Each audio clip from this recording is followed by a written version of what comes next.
Hello, and welcome to this week's Mindset Podcast. I'm excited because we actually have a repeat guest here, Marty Strong. Thank you for joining us today. Thanks for having me, Daniel.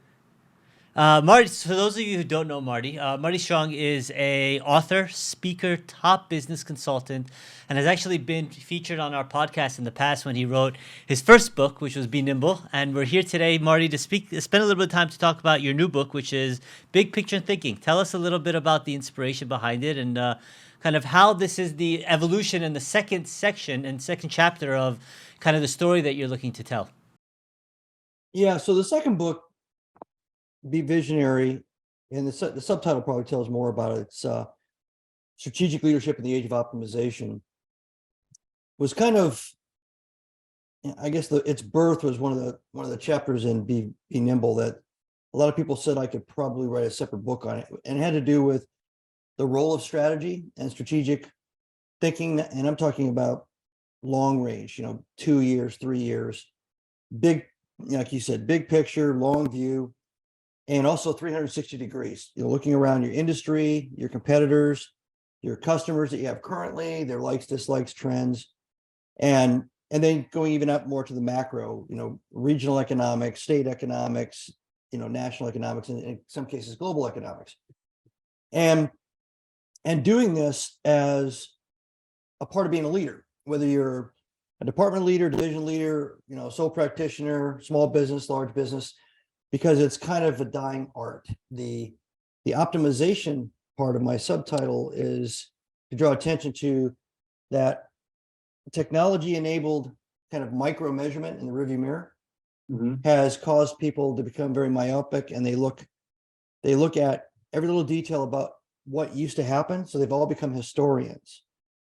And it also is a little bit of a psychological insurance policy, I've found out, because if you can show in great detail that this is the way it's happened all the time, and something different happens, you really can't be held accountable because all you have to go on is history.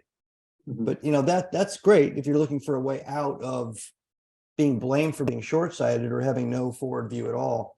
So I went ahead and decided I'd go ahead and write a second book, and the book was going to be all about that it's okay to dream, it's okay to think, it's okay to conceptualize, and then how do you go from being comfortable with that on a regular basis as kind of a habit, and how do you drive that into an actual operational business plan that drives to a new strategic objective? I like that.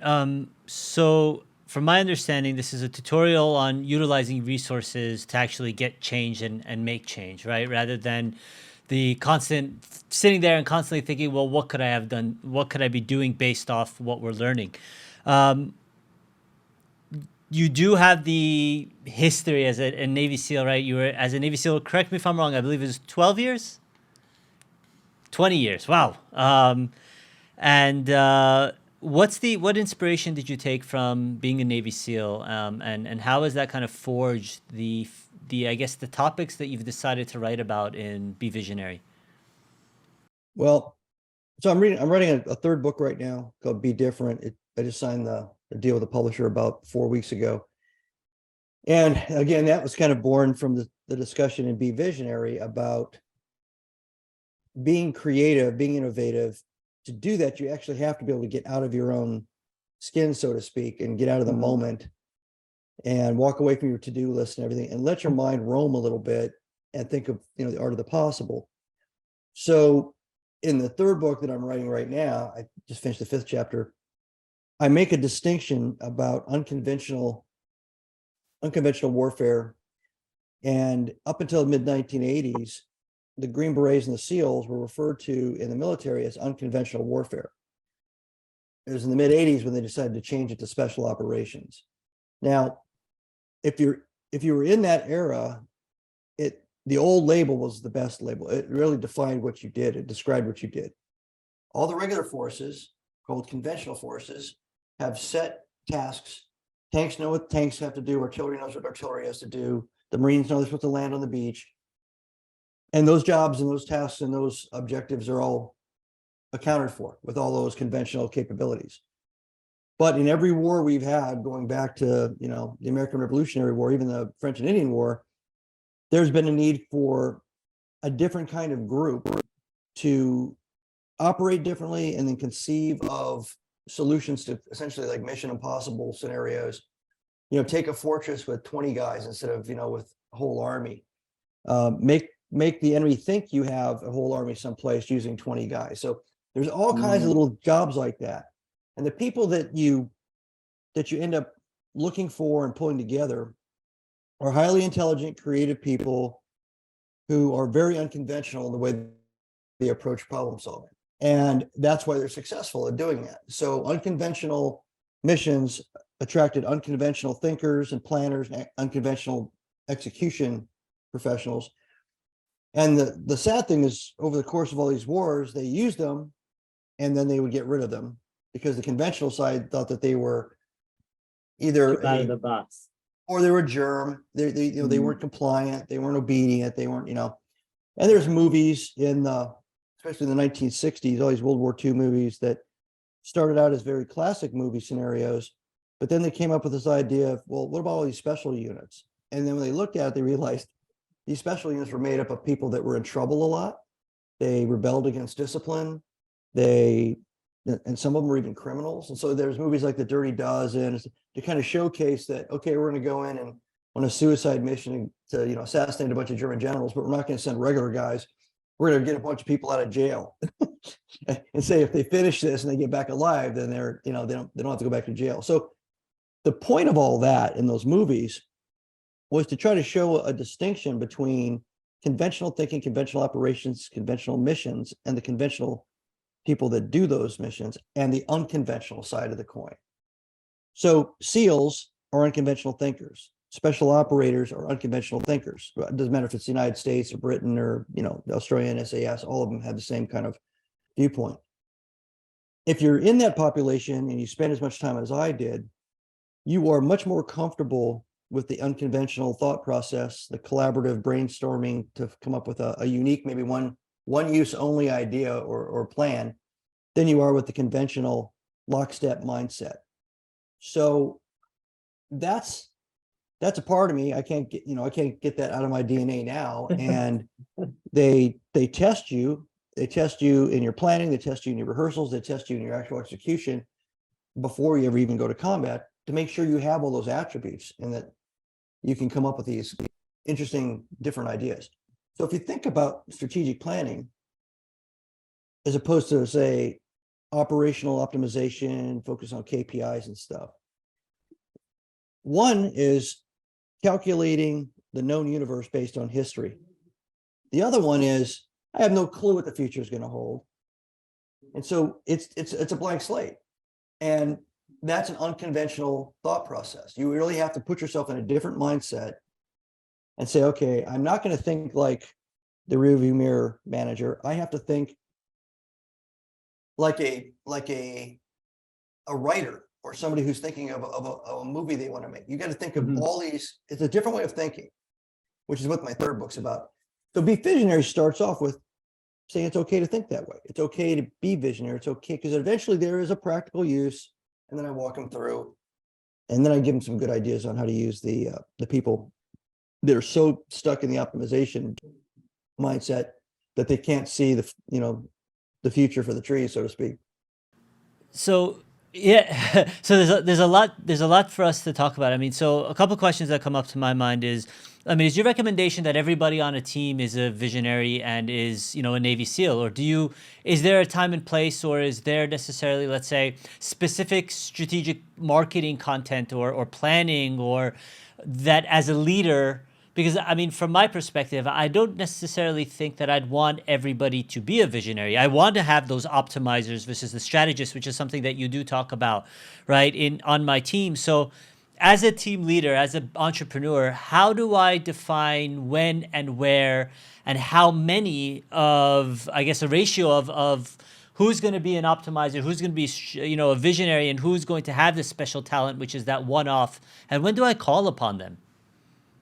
So my thought, and the way I try to portray it and Be Visionary, is that from the top down, everybody has to take on the responsibility of thinking bigger picture from time to time, and also 360 degrees, not get tunnel vision on just their lane, right? Right. In the military, they say, keep your head on a swivel because you can get shot from any direction. So keep looking all around. Don't just look down at the path that you're taking. Just your surroundings completely. Always be aware of your surroundings. Correct. Situational awareness, etc. So the reason I say that, and maybe the senior leaders should spend more time. I say you should do it every day, about 10 to 20 minutes max, because it becomes a part of your mindset, your habit. And pretty soon when people come up to you with challenges and ideas or resource decisions, you without even consciously making the decision, you start to think of those questions and the answers in the context of now and the future. Mm-hmm. You don't just think of it right now. You're not prioritizing based on now or what happened last week. Do I really want to spend money going down that lane just because we did the last 3 quarters? Maybe I don't. Do I want to hire somebody and reinforce the old pattern of how we solve the problem with a team of X number of people or X level of quality people? Or do I want to try to rethink that a little bit? You can get that tunnel vision, lockstep kind of historical approach to management and leading, and you look up and 2 years have gone by. It's an easy thing to do because you're just replicating what you know instead of challenging what you know. Now, so to finish that, all this, if everybody's thinking this way, a lot of things start to bubble up. And the person working on the docks, there's the famous story about Velcro. Some guy's walking through the field. He's working for NASA, and he's trying to figure out, they're having problems with weight, and he gets one of those little cockleburr things stuck all over his socks. And when he comes back, he starts picking them off, and then he looks at it, and he goes, "Wait a minute!" And so instead of using metal grommets to attach all the panels and everything in the spacecraft, he comes up, he just glues a whole bunch of these things to a piece of cardboard, and then cuts out a piece of sock material and goes, "There you go."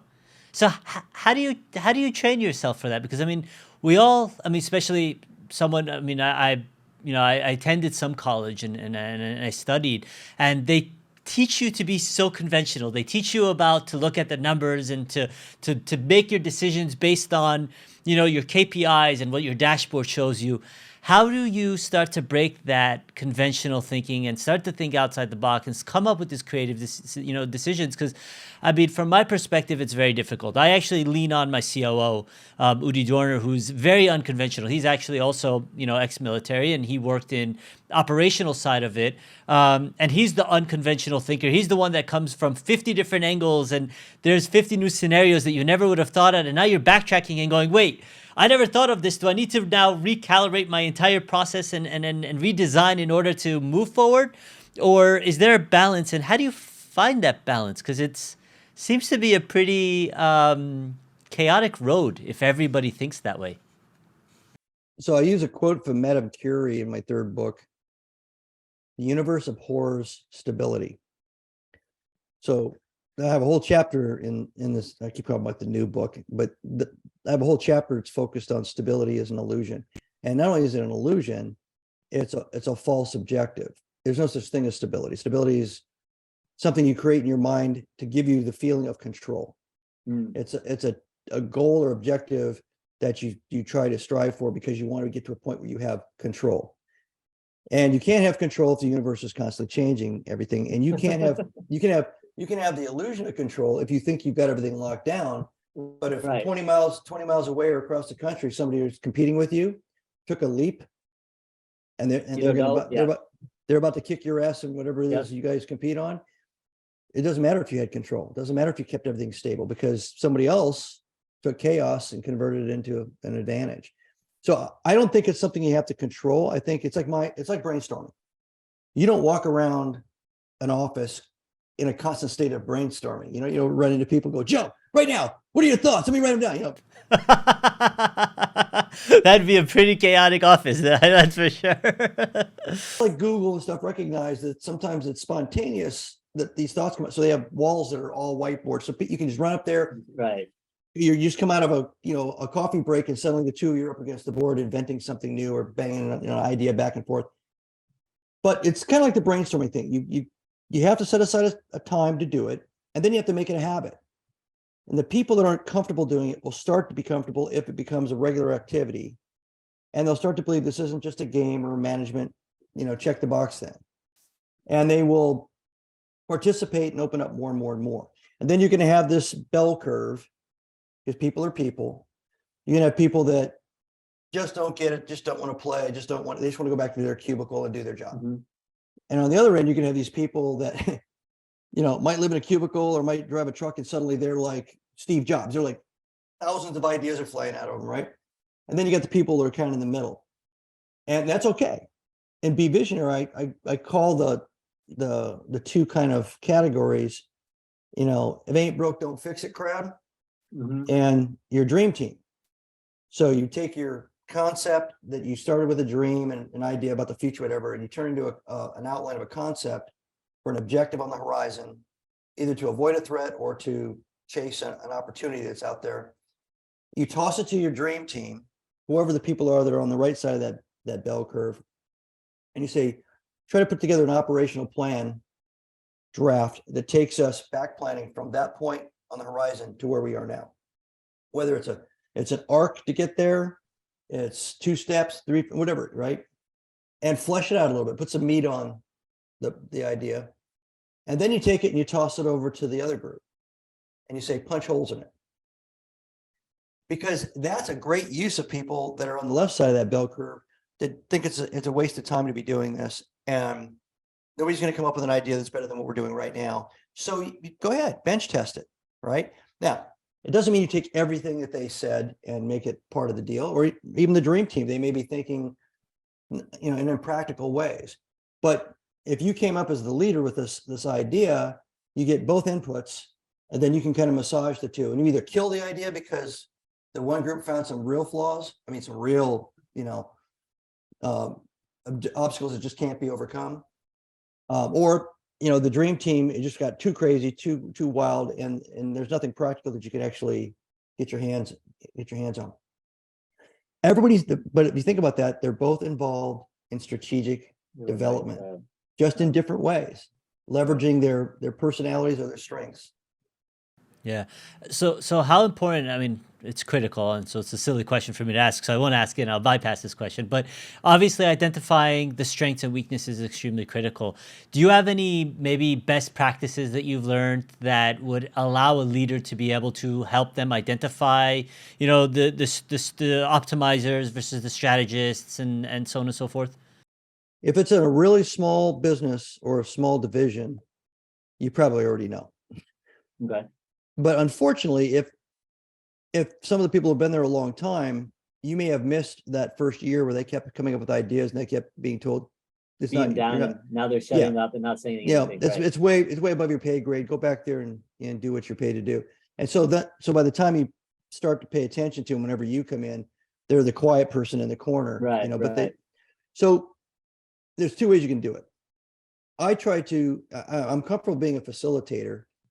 Even I've got 4 companies that I'm responsible for, and they're all different kinds of companies. So when we get into this kind of thing, I'll just get everybody in a room and I'll get up on the whiteboard and I'll start asking some general questions like, so what do we do? Define us now, status quo. Who we compete against, blah, blah, blah, blah, blah. We take a picture of it. I wipe the whiteboard down. I said, okay, who do we think we're going to compete in the future? Who do you think is going to be the leader in the market? Who do you think, what do you think is going to happen? And you can do it with product, service, whatever. Everybody throws out their ideas. Right now, it's pretty easy, right? They should be experts in their realm, and they're warming up a little bit. And I'm not telling them the answers. I'm treating them like the professionals that probably know the answers. And the more the process goes, the more people loosen up, the more people start participating. So then I get to the next step, which is, okay, so if you were king for a day, how would you design this company? What should we be when we grow up? Let's pick 24 months from now. If money and resources were unlimited and we had all the time in the world to do it, what would you do? Would you reinvent the company? Would you slightly change the company? Thoughts? And you'd be amazed at the stuff that comes out. People like that approach because it makes them king for a day. It makes them, and they may be people that are leaders that their egos can't handle what sounds like a criticism of status quo. Yeah, have to realize that's okay. You have to bite your tongue or bring in a professional facilitator to do it. Walk through kind of what you want to get to.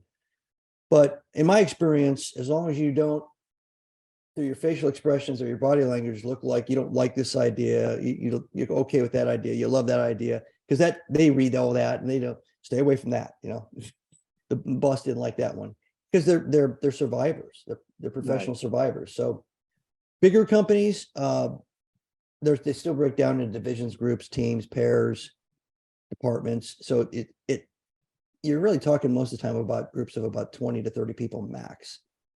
It's the same human dynamic. It's the same process. I've done it with accountants. I've had accountants in. Oh yeah, I've done complete.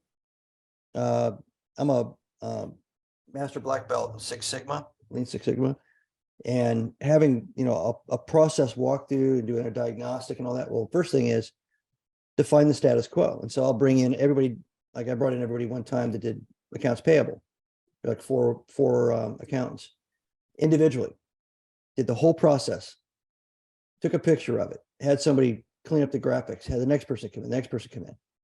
They had different outcomes. They had different, they're doing the same job at the same company, the same, equipment, the same software, and they were doing it differently. And they were skipping steps, and some people had more steps, and it's like, that's interesting. And then I got them all together, and I handed out these big long pieces of paper with, the three different things. And I said, is one better than the other? Is there, and then we start talking through it. And then I did that with accounts receivable. Then I did it with the GL guys. I did it with the payroll guys. And there was a lot of interesting outcomes out of all that. And I didn't know anything about their processes. I was not the expert in the room. So is the goal to, when you do something like that, is the goal to help everybody?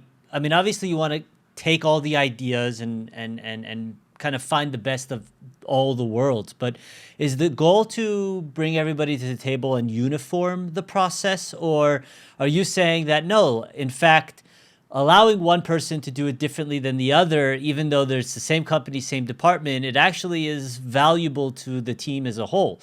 Because then you start to say, well, how do you measure the success or the efficiency level if someone's doing it differently than other? Well, is it just based on the results at that point? So in that example, it was about looking into whether there was something going on, there's some problems. So rather than saying, I think the problem's here, like step 7 of 15 steps. Right. In Six Sigma, you basically go to the very beginning, unless you know you do a causal analysis, but another way of doing it is you start at the beginning and you do like a Kaizen walk. You be the thing, you step all the way through every step, like you are totally ignorant, right?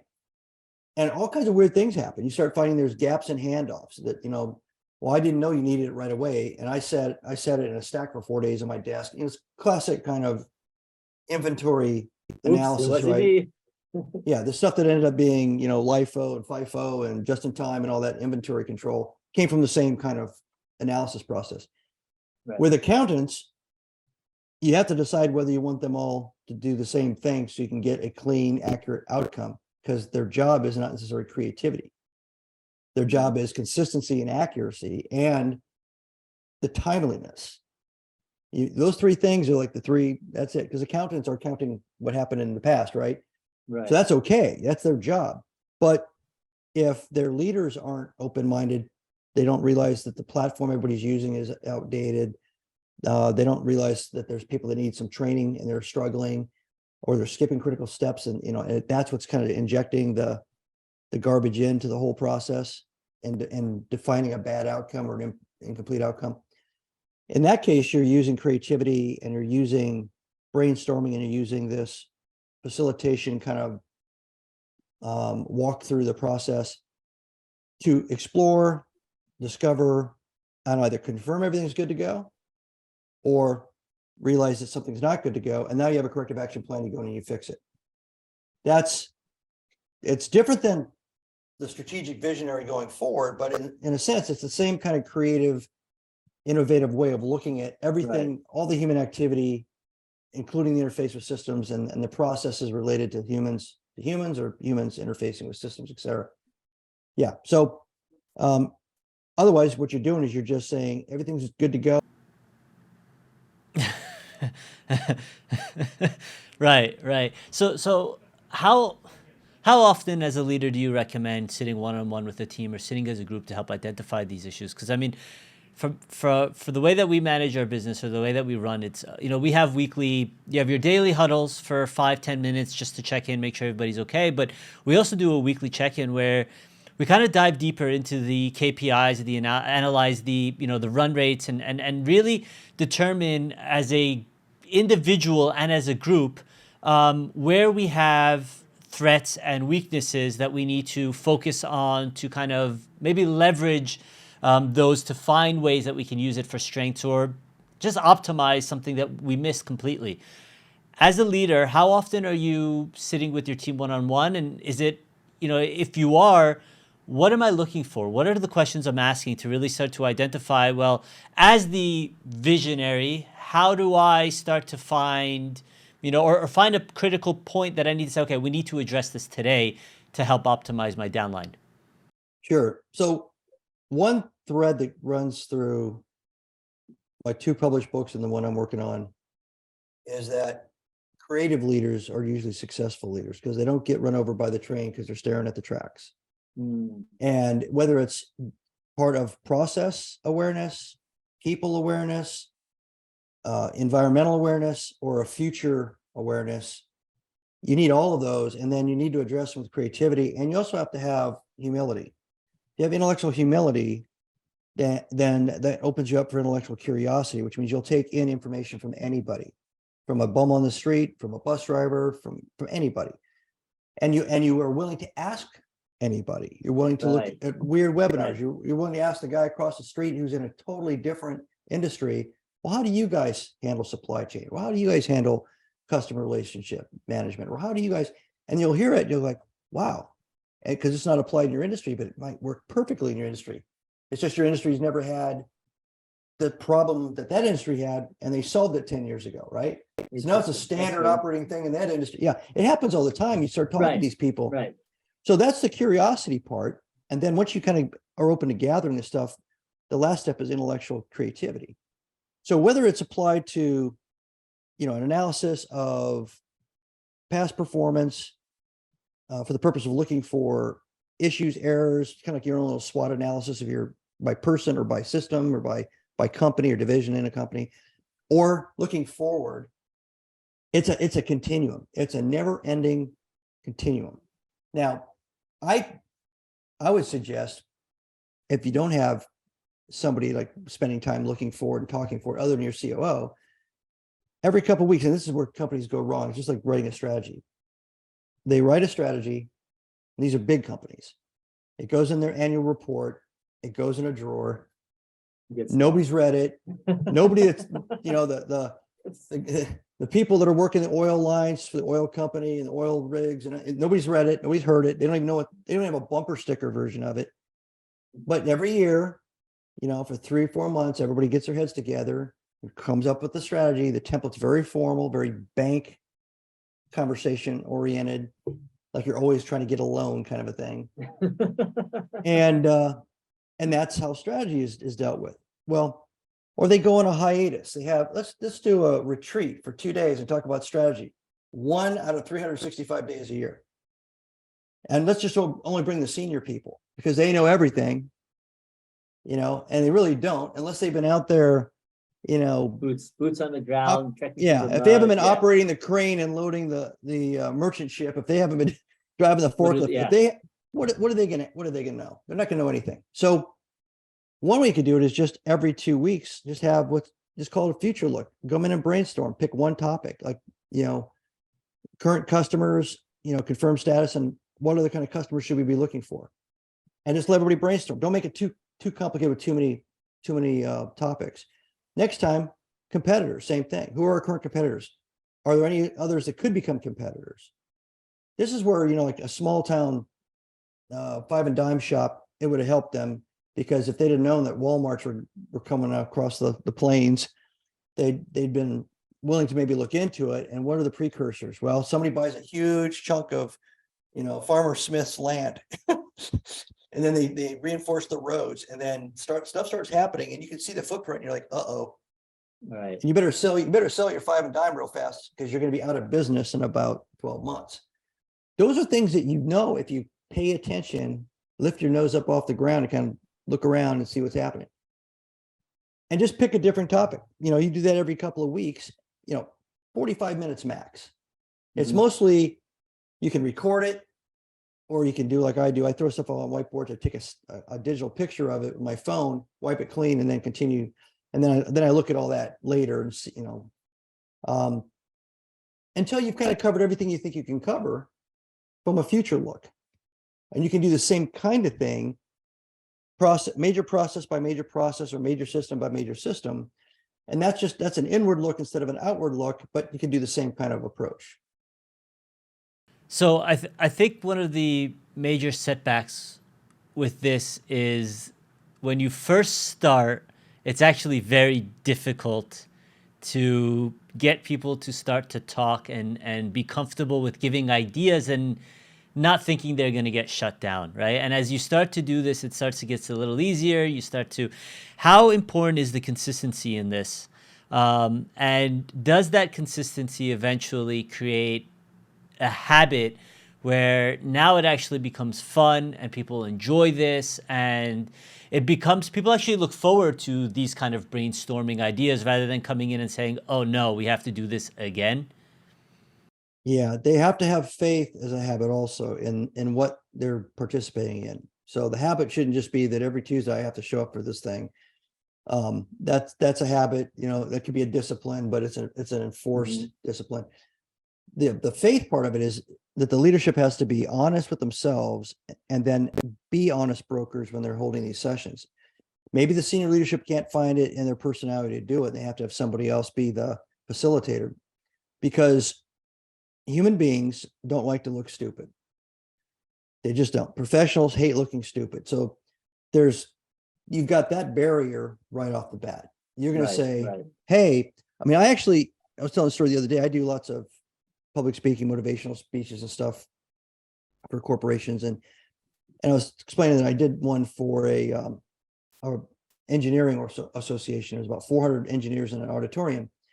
And I gave this motivational speech. And when I was done, I described it to somebody. I said, it was like if I was a comedian and I was in a dark closet telling my jokes for 60 minutes into a microphone, and 20 miles away was a room, and I had no idea if I was dying or killing it. Because they gave me zero response. Not one, they didn't utter a sound. They just stared at me. It could have all been mannequins. And I was just inside of my head's going like, oh man, what is going on? I suck. So then the guy said, thank you when I was done. He walked me to the edge of the stage. He said, okay, next breakout session's in 1 hour, blah, blah, blah. You're free to do whatever you want. I couldn't get to the back of the auditorium for the next 45 minutes because people lined up with 1,000 questions. Wow.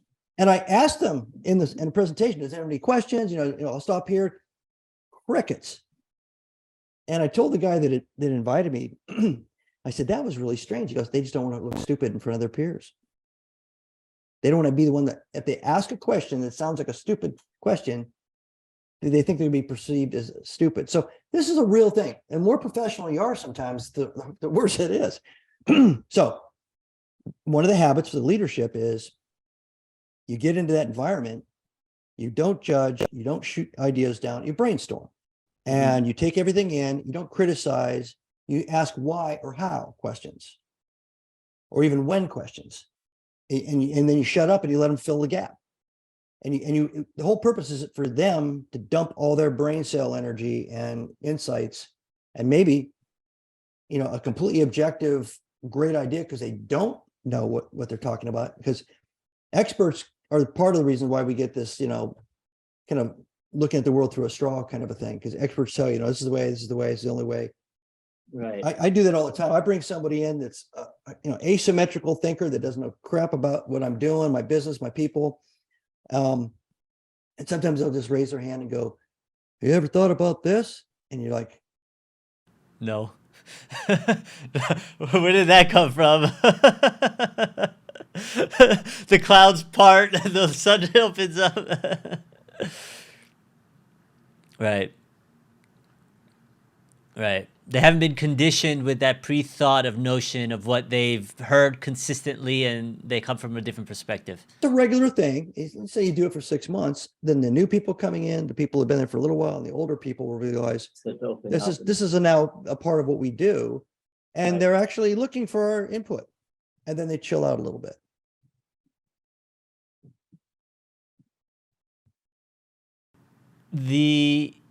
It's so true because as you know, at school or it's you always have that question. You're always afraid to be the first person to speak up and ask the question because in your mind you're thinking, if I say something stupid, everybody's gonna look at me. But if somebody else says something stupid, then I'm the one who asked the question. It's not gonna be as stupid. So it seems, I mean, it goes back to the empowering your downline or empowering your team to feel supported rather than the shut up, don't say anything, you know, stay in your lane and mind your own business, right? Above your pay grade concept. One thing that you talked about a habit. How does something become a habit? From your perspective, whether it's a personal, I guess, a personal action or as a team lead, I want to be able to, you know, get my downline every day at 2 o'clock to look at their calendars, to check the number of, you know, events they have and see what openings they have in their calendar to schedule some of their tasks. How do I start to build that innate, you know, action item consistently every single day in my team? So I'm going to talk on both sides of my mouth a little bit here. So, and be visionary after making optimization sound like, you know, a bad thing. And visionary thinking a good thing. I kind of meet in the middle halfway through the book and say, but you can't be successful without both. There's a binary relationship. You think some great, like if Christopher Columbus said, I'm going to go across the Atlantic, he needed a crew. He needed people that could make that make the food last, to make the water last, to make, you know, repair the Navigate damage. the ship, Yeah, fix the boat. Right. Yeah. So there's an optimization component. You find out where you want to go. You come up with a battle plan. You create the operational, you know, set of milestones and execute. You commit the resources, and you optimize the hell out of that thing on the way to that goal. Right. So it's the same thing with this. A habit is something you've convinced yourself is worth doing, a behavior, and it's worth doing because there's some positive outcome. Either you don't get fired, or you might get promoted, or you might get a raise, or you might get a bonus, Right. and so, or you might not get sick in the case of things like, you know, brushing your teeth. And so our parents spent a lot of time when we were young trying to give us healthy habits, like don't touch the hot stove, and make sure that they're burned in our head, because we eventually were going to go to school and grow up a little bit and be out of their sight. Right. So we had to have a little bit of a sense of our own habit system and our own, you know, including value system, right? But the flip side of a habit is that a habit is based on what's right, the correct thing to do, the correct pace, the correct, you know, frequency, intervals, or the size, whatever, now and backwards. So you run into the same trap. You can get into a habit that's a great habit, and 2 years later it's a neutral habit, and 2 years later it's actually a bad habit because it's taking you in the wrong direction. So if I understand you correctly, and I'm sorry interrupting, a habit is kind of the opposite of a conventional thinking. Or it could limit conventional thinking, let's say. What happens is it becomes conventional. So let's say I said, you told me that you wanted to train like a mixed martial artist fighter. Right. Not to fight, but you want to do the fitness training. You want to look like those guys, you know, you want to look jacked and ripped and all that, but you want to have agility, mobility, speed, hand speed, foot speed, and all that kind of stuff. That's okay. And I'll say, I'll do an inventory. So what are you doing now for your fitness? So now I know the benchmark. And then I told you, okay, I want you to do this, and here's the diet. And you start going down there. And it's going to take you 2 years. Well, what if at 12 months, there's new innovative ways to do the same thing? There's a better supplement, a better diet program. And I come to you and I say, okay, we're going to tweak this and do this. Well, now your habit is the wrong habit. And you have to change. And people hate change. As hard as it is to start a good habit and continue a good habit, once you're on that track, it becomes a discipline, right? It becomes a part of your behavior. But now I'm going to come up and say, nope, stop that and go this way. And it's going to be just as painful, if more so, because you had a habit you're anchored to. And if this Right. could be standard operating procedures for management teams. This could be supply chain management methodologies. This could be, you can apply it to anything. All those are disciplines and habits. And if they become traditions, then they're held on to, but not necessarily for good intellectual reasons. And if they are traditions and they're upheld by the senior people as part of the culture and the traditions, Right. they're almost like bulletproof from anybody questioning them, which makes it even worse. So you can have a whole collection of historical, traditional, cultural habits that doesn't get assailed by anybody because they're sacred. So that's the downside of habits. Everybody always looks at the good side because they read, self-help books and things like that. Right. But you can have bad habits as well as good habits. And now the difference between behavior, the behavior is what you're trying to do habitually. And if you do it as a regular steady action, that becomes a discipline system. And if you do it longer, and if depending on what the topic is, it can become a mindset. So you can start with a diet and end up being like a health advocate in general. Right. And you can start with being healthy about food diet and end up being somebody who believes in holistic medicine down the road, because you've gone into a mindset of health It becomes a lifestyle as opposed to an action. Right. And so that's also very hard to break, because mindsets are a much deeper belief system and what you're doing is right. And if you're on the wrong track, or there's new information, there's new ways to do things, it's like trying to, you need a stick of dynamite to blow them out of that mindset position to get them off the track. I'll give you a perfect case in point. If you are an older person that believes that everybody needs to be in the office, they have to be there, the managers have to be able to count heads in the cubicles, to heck with all this virtual stuff and everything from COVID, get everybody back in here. Doesn't matter if they've failed to function or nothing, no ball has dropped, they're happy. You have systems, let's say they're knowledge workers, you have systems to measure how their productivity, and everything's humming along. If you come back and say, dang nabbit, it's like, I want everybody in here, that's the way to do it. Well, what are you doing? You're enforcing a mindset, you're enforcing a discipline, the old blue collar work ethic that required visual proof that somebody was working.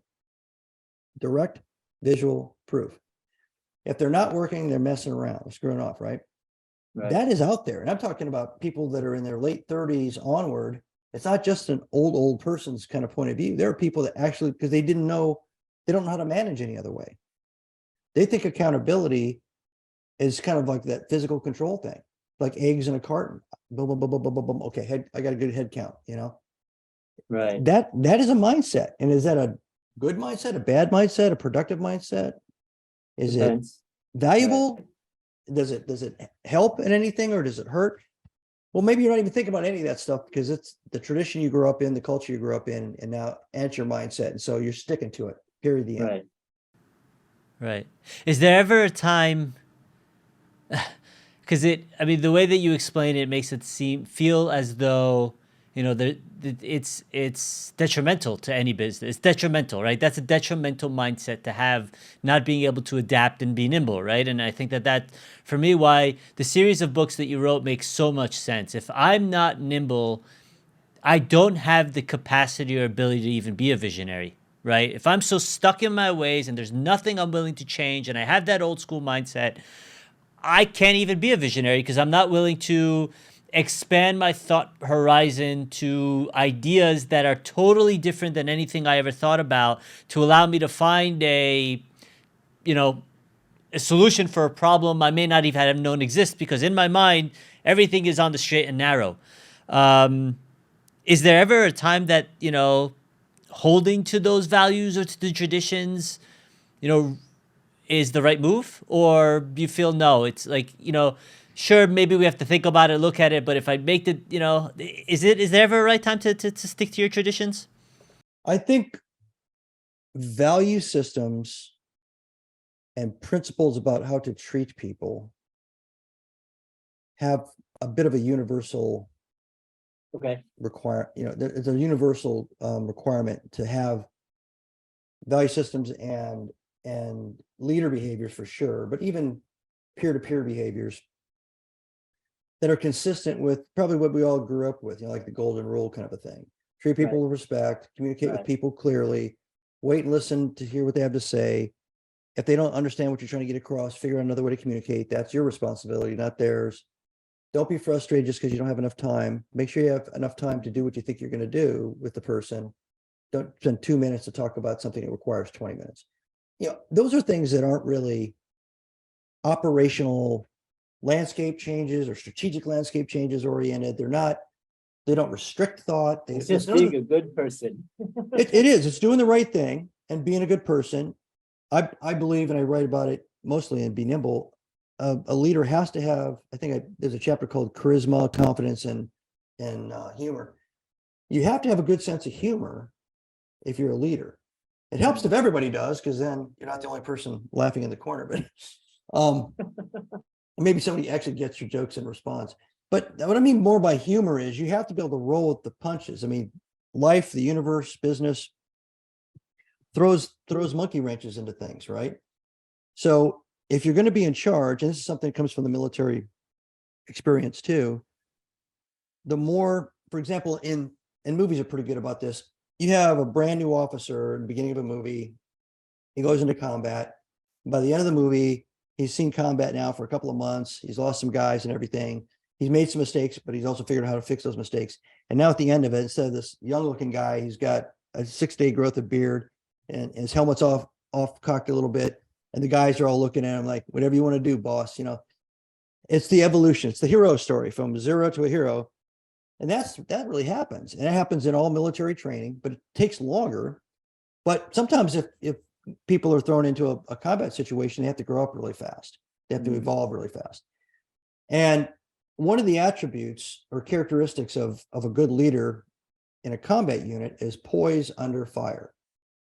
So poise, patience, wisdom, judgment, when everything's falling apart, when people are shooting at you, when the plan just fell apart, when the helicopter just crashed and put you in the middle of nowhere, and they train you constantly in the military as leaders and as senior enlisted leaders and as followers. How do you deal with that? How do you prepare for that? And the best kind of leaders are firm and comfortable in those situations. And if everything's falling apart, and I've been there on both sides, following people and seeing it and seeing the reaction I had and other people around me had, and then me as a leader. But if everything's falling apart and you just kind of look and have like a half smile on your face, they're all like, well, he doesn't think it's that big of a deal. And they just kind of, they chill out. Now, that's absolutely translatable to the commercial world. Absolutely. If you just got really bad news and you walk into your company and you have a cloud over your head like a cartoon character and you stomp right to your corner office and shut the door, what have you just communicated that entire environment? They may not know what the source of it is, but they know things are bad. Something's wrong. Yeah. So you don't walk around as a leader conveying dismay and despair and depression and fear, because that's one of the requirements of a leader, is to make sure that people are motivated and leaning forward. Now, you can be alert to threats, but the better way to handle a threat is to look for them first, so they don't hit you first. You don't want to counterpunch a threat. You want to be able to step aside and let the punch miss you. And if you see it, you bring everybody in and say, hey, this is happening. We're going to put a team together and try to figure out how it affects us or doesn't affect us. And then everybody throws out their 2 cents. Now you've demystified the threat. You've demystified the challenge. And everybody feels like they understand what it is. And there's no reason for anybody to walk around with that cloud over their head. Now the whole group is aware, and maybe the senior leadership does most of the prepping, but you brought everybody in. So those are like the core character behaviors that I don't think change or evolve because technology does or business does. And they should be kind of like the foundation, I think. It helps everything else we've been talking about actually work. Makes sense. Yeah. Yep. I mean, as leaders, it's I think that's the foundation of why most leaders can't get optimization out of their teams, is team members don't trust them. They just don't trust them. So, Marty, we're coming up towards the end of the session here. I really appreciate this. This was really a wonderful conversation. First book, Be Nimble. Second book, Be Visionary. What did you say the third book was going to be? I know that you're on the 5th chapter, but Yeah, the third book is Be Different: How Navy SEALs and Entrepreneurs Bend, Break, or Ignore the Rules to Get Results. if somebody wanted to connect with you, because obviously, you do offer business consulting. You, as the chief strategist and CEO, you have your own business consulting. If somebody wanted to get in touch with you, what's the best way for them to connect with you? Just Marty Strong, BeNimble.com. And my speaker one page is there for speaking gigs, and they can reach out through that. Marty Strong, BeNimble.com. That's the website. The website. Okay. There's a communications link on there, plus access to all my books and a lot of my articles and things. Amazing. Well, Marty, thank you so much for joining us. I always enjoyed speaking with you, and I'm sure we'll have you when you come out with your third book. I'm sure we'll have you one more time. And you'll continue to share your wealth of knowledge with all of us here. Thank you so much. All right, man. Thanks, Daniel. Well, thank you for joining us, and we'll catch you guys on the next podcast. Bye for now.